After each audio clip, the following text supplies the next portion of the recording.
In January 1877, an old man lay dying in a townhouse in New York. No villa, no castle, no marble palace. The address was 10 Washington Place. The man's name was Cornelius Vanderbilt. When he died, he left behind about $105 million. More money than the U.S. Treasury held at that moment. Measured against the size of the American economy, the equivalent today would be a fortune in the order of hundreds of billions of dollars.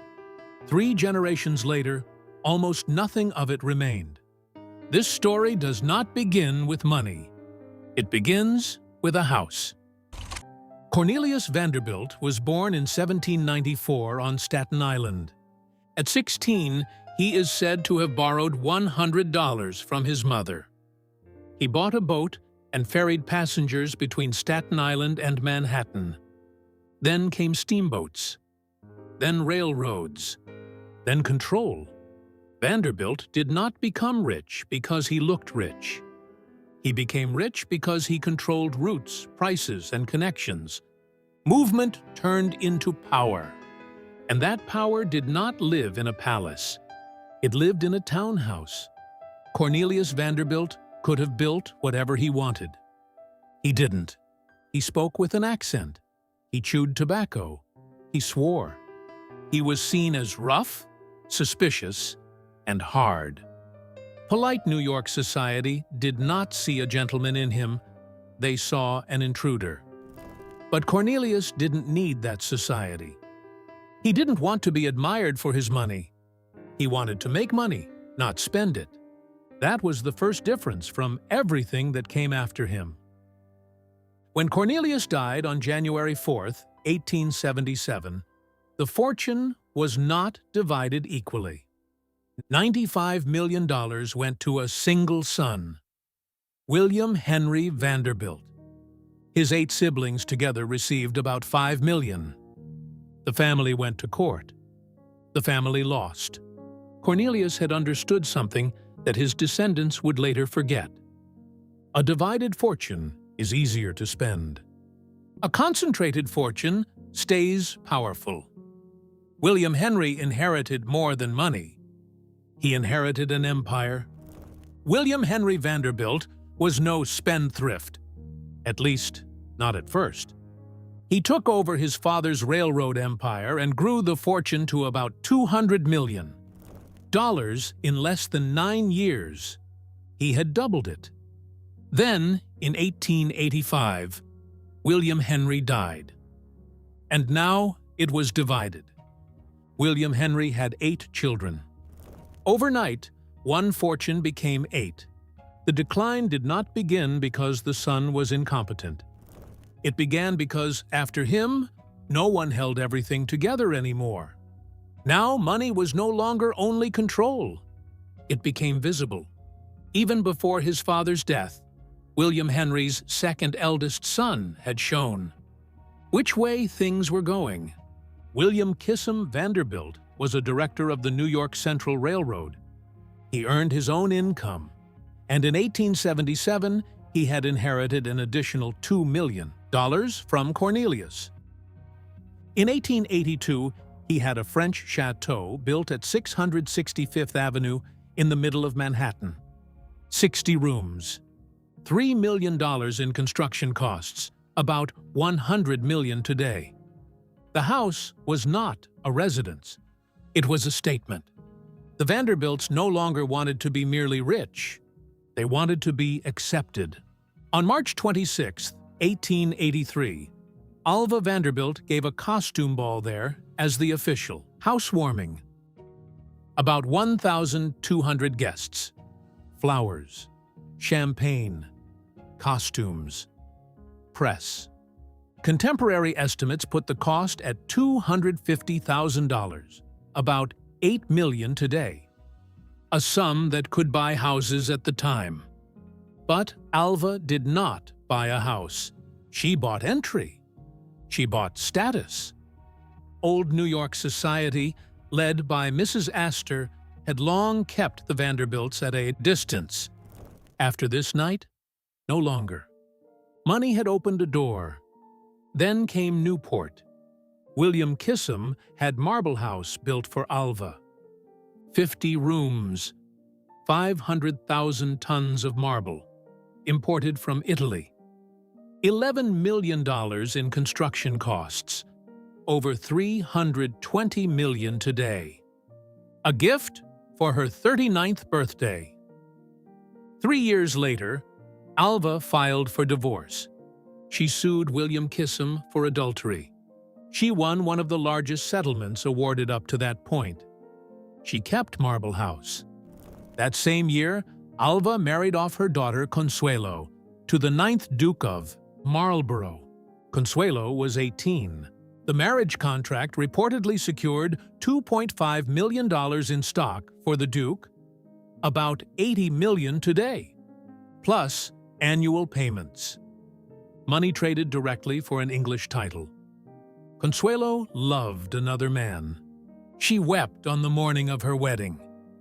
But feelings were not part of the contract. Money bought a title. Titles bought rank. William Henry had left behind 8 children, 4 sons, 4 daughters. Each inherited a fortune that would have been enough for a lifetime. Instead, each began to build. Cornelius II had a townhouse built at 5th Avenue and 57th Street, with 130 rooms, the largest New York had ever seen. William Henry's Triple Palace already stood at 51st Street, 3 houses under, 1 roof, an entire side of the block. Margaret Louisa built Woodley, 140 rooms. Florence built Florham, the 8th largest house in America. Frederick built Hyde Park on the Hudson. Cornelius II built the Breakers in Newport, 70 rooms of summer residence. An empire of railroads became an archipelago of palaces. Every house said, "We have arrived." Every house asked, "Who pays tomorrow?" William Henry's youngest son was named George Washington Vanderbilt. He inherited about $10 million. George was no railroad king. He was a collector, a reader, an aesthete. In 1888, he came to Asheville, North Carolina. Mountains, forest, distance. There he bought land.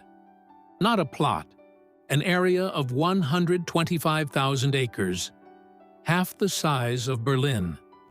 He didn't want a townhouse. He wanted a world, and that world would be called Biltmore.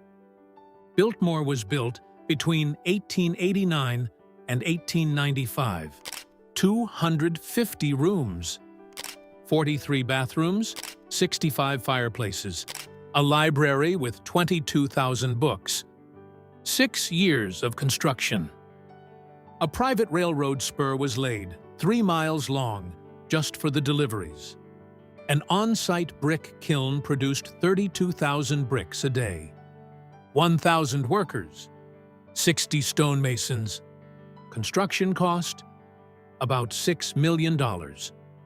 Over $200 million today.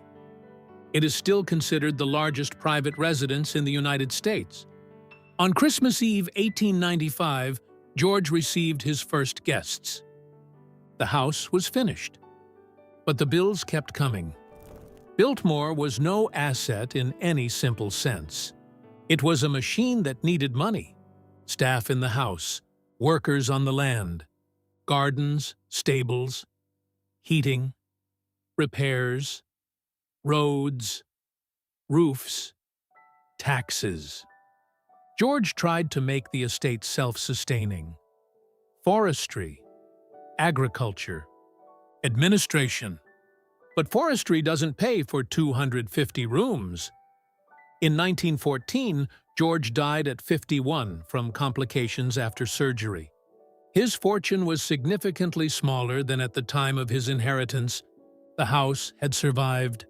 The capital had not in the same measure. After George's death, his widow Edith sold 87,000 acres to the U.S. government. From this land came the Pisgah National Forest. That is not a detail, it is a symbol. What had begun as the private possession of an heir became a public forest. The Vanderbilt fortune did not vanish in a day. It changed form, from shares to stone, from stone to debt, from land to museum. In the 1920s, the great townhouses began to fall. In 1926, Cornelius II's house on Fifth Avenue was torn down. In its place rose the Bergdorf Goodman department store.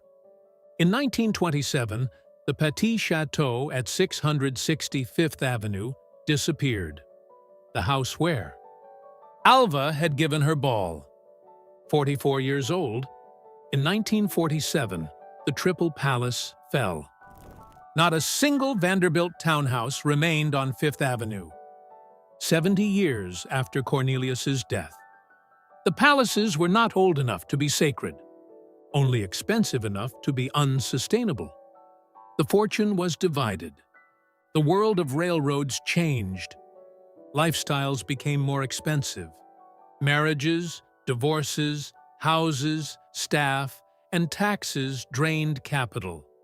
Had William Henry placed his $200 million in the young American stock market in 1885, the value today, at historical returns, would be in the hundreds of billions of dollars per heir. Instead, the money stood in stone. A railroad network can generate income. A ballroom cannot. A house can shine. But it does not work. In 1973, around 120 descendants of the Vanderbilt family met for the first time. None of them were among the wealthiest Americans anymore. The Breakers was by then in the hands of a foundation. Marble House was preserved as a museum. Biltmore had been open to visitors since 1930 and operates today as a tourist estate. What had once been private worlds had become entry tickets. You could still walk through the rooms, but no longer as a Vanderbilt, only as a visitor. In 2019, Gloria Vanderbilt died, Cornelius's great-great-great-granddaughter. Designer, writer, heir to a trust that had long since melted away.